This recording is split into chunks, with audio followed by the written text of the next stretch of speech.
l'Olivier des Sages est une association loi 1901 qui a pour vocation de s'occuper des personnes âgées de plus de 55 ans, vieillissantes et d'origine essentiellement étrangère. On s'est rendu compte que ce type de population, notamment la population issue des migrations, avait un statut un peu particulier en France. Souvent des gens qui sont restés très souvent seuls en France longtemps, qui ont une famille très souvent de l'autre côté de la Méditerranée, qui sont dans des situations souvent d'aller-retour et pour lesquelles il y a finalement très peu de politiques publiques mises en place en France. Il y a pour ces populations des situations de précarité parce qu'elles ont très souvent eu des contrats de travail un peu légers ou pas de contrat de travail du tout. Donc pour des droits à la retraite, c'est compliqué. Il y a des situations familiales aussi qui sont un peu compliquées avec des enfants de l'autre côté de la Méditerranée. Et puis il y a aussi des situations d'isolement qui sont liées au fait que ces personnes sont amenées à rester en France, notamment pour des raisons de toucher les allocations retraite avec une territorialité de ces allocations qui font que tu ne peux pas être à l'étranger et les percevoir, qui les amènent à rester en France pour toucher leurs droits. Pourquoi l'Olivier des Sages ? Tout simplement car la cause des personnes âgées issues d'immigration m'intéressait, me touchait. Et du coup, c'est de dire qu'est-ce qu'ils faisaient de leur journée, qui s'intéressait à eux. Alors l'association, aujourd'hui, elle repose essentiellement sur 3 piliers. Il y a une première mission qui est l'accès aux droits. Alors au niveau administratif, on va dire que 70% de ce public n'avait jamais mis les pieds chez une assistante sociale. Donc ne savait même pas ce que c'était qu'une assistante sociale, ne savait pas qu'une assistante sociale pouvait les aider. Moi j'habite dans un foyer à Doma, ça s'appelle Sonacotra. Donc pour les papiers, j'ai été à la directrice, c'était une directrice marocaine qui est à notre foyer. Je lui dis voilà, j'ai des problèmes des papiers pour la CAPAL, pour la CIDIC. Bon. Alors donc il faut les remplir, il faut avoir un assistant, tout ça. Et il m'avait donné l'adresse de l'Olivier des Sages, mais pas ici, pas dans le 3e, parce qu'on a notre café à Villeurbanne. J'ai été là-bas, j'ai trouvé qui s'appelle Rachel, c'est une assistante. Bon, elle m'a rempli les papiers, tout ça. Elle m'a proposé de venir ici pour s'inscrire pour l'adhésion de la carte d'une année. Donc, je l'ai fait ici. Depuis là, je suis toujours ici. La deuxième mission, c'est rompre l'isolement et permettre donc d'avoir un accueil ici au Café Social. L'association gère 2 espaces d'accueil, le Café Social rue de l'Épée à Lyon et le Café Social à Villeurbanne. Ce sont des lieux de convivialité où on se retrouve autour d'un café, où on joue ensemble. Il y a 14 ou 17 nationalités différentes.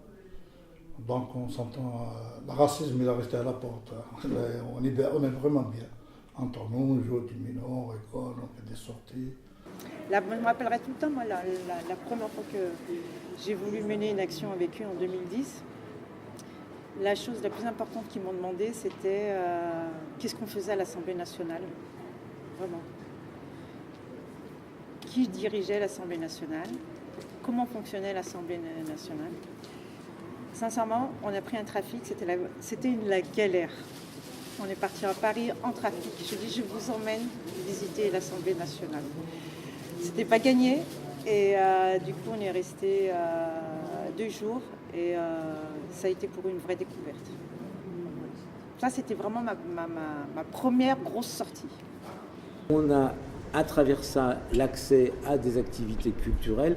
On a un certain nombre de partenariats avec des acteurs culturels pour pouvoir permettre l'accès à la culture, visite d'expositions, participation à la Biennale de la danse. On a fait la Biennale de la danse avec une autre association, ça s'appelle Katia, c'est elle qui l'a organisé. C'était bien passé, voilà, il y a plus de 3000 personnes à Gerland, en plus c'est pleuvé le jour là. Mais c'était bien fait, on a la photo là-bas, je ne sais pas si tu l'as vu. On a la photo là-bas, tout ça. À notre âge, de 60 ans jusqu'à 80, il y en a quand même, on a fait la danse, on a préparé pendant 4 ou 5 mois. Il faut le faire, il faut avoir une bonne volonté, tout ça. Ah, la première fois, on écran, on le traque, tout ça, comment on va faire avec les gamins, parce qu'on se trouve avec les groupes avant, quand on fait la répétition. Donc on a dit, non, c'est pas possible. Mais le jour qui est venu, le 17, je crois que le 17 septembre, je ne me rappelle pas. Bah, après, quand on est rentré dans le stade, c'est assez impeccable, c'est super. On a fait vraiment très bien, ça nous a plu, tout ça. Moi, je me souviens, c'était la première fois qu'ils ont mis les pieds au cinéma avec l'Olivier des Sages, parce qu'ils n'avaient jamais mis les pieds au cinéma. Le gars qui donnait les tickets a dit il y a des Indiens qui arrivent. Eh bien oui, des Indiens qui arrivent, ils n'avaient jamais vu un public Chibani aller au cinéma. Voilà. Ça a été une réflexion qui nous a beaucoup touchés et affectés. Et du coup, on s'est dit, on s'est engagé à dire, vous allez voir, on est peut-être des Indiens, mais on va leur prouver qu'on est là, qu'on existe. Et du coup, tous les musées de Lyon, on les connaît maintenant par cœur. On fait des sorties même dehors de Lyon. On était à Paris, on était à l'Assemblée nationale, on était à Marseille.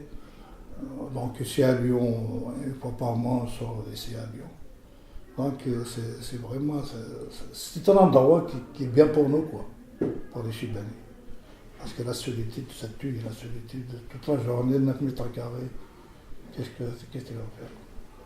Notre famille n'est pas là, et nous on a géré, alors donc à notre âge, c'est l'endroit qui nous veut, quoi. Et voilà, c'est pour ça que je vais ici, tous les jours.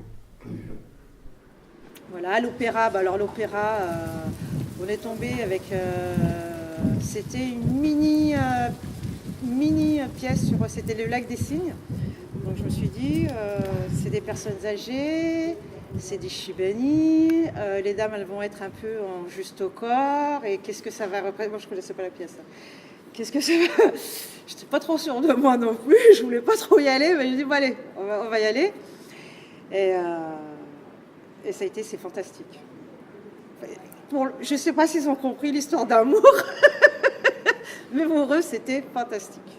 Nous, ce dont on s'est rendu compte assez rapidement, c'est que le public des Chibani, il était très demandeur d'accès à la culture. Cette demande-là, la problématique, c'est comment y accéder. D'accord ? Quand on est seul face à une dimension culturelle et qu'on n'a pas beaucoup de moyens pour y accéder, c'est difficile de se mobiliser. Par contre, quand on arrive dans une structure comme l'Olivier des Sages, c'est là où nous, on est médiateur culturel quelque part, on amène un public qui, de lui-même, ne passerait pas forcément le pas d'accès au théâtre ou d'accès au musée ou d'accès à une visite à la capitale, à Paris. On a emmené des Chibani à l'Assemblée nationale.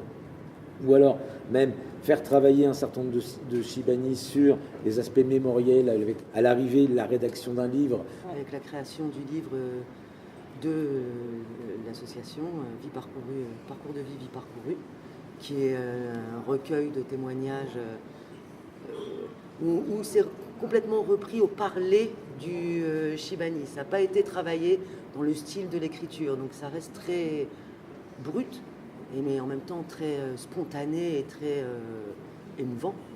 Et oui, ça sur la mémoire, ça a été, ils racontent vraiment leur parcours. J'ai juste envie de relire ce qui est écrit simplement au dos du livre, rendre visibles les invisibles, cette histoire de l'immigration en France. Bien qu'il y ait un musée de l'immigration à Paris, c'est quand même une histoire qui est assez méconnue, qui est un peu passée sous silence. Et c'est vrai que quand on l'évoque à travers ce type d'ouvrage et à travers ces parcours mémoriels, on se rend compte aussi des apports de tous ces migrants qui sont venus dans les années 70 construire la France, et du fait que la France est une terre de migration. Là, ce travail sur ce livre, je pense que ça a pris 2 ans. De recueil des témoignages, de tri des témoignages, de correction, de choix, de mise en page, etc. Et à la suite de l'édition de ce livre, qui a eu quand même un gros succès juste à lui, finalement, il y a eu un événement qui a été initié par l'Olivier des Sages, en partenariat avec le Théâtre des Célestins, où on a présenter le livre au Théâtre des Célestins. Et voilà, ça c'est une réelle action qui a été menée, initiée par l'association, menée de bout en bout, qui a eu un succès retentissant. Le troisième pilier de l'association, c'est une aide alimentaire. On a des populations, des publics qui sont souvent précarisés, qui ont souvent très peu de moyens. Et une des façons de financer l'association, ça a été de mettre en place une épicerie sociale et solidaire. L'aspect social, c'est pour leur permettre de pouvoir accéder à des produits alimentaires à des coûts inférieurs à ceux du marché. La dynamique solidaire de l'épicerie sociale, elle vient pour un certain nombre de militants qui sont autour, ou d'étudiants, etc., d'avoir des prix un peu moindres que ceux du marché, mais suffisamment élevés quand même pour qu'on puisse faire un petit bénéfice qui permet de financer un certain nombre d'actions.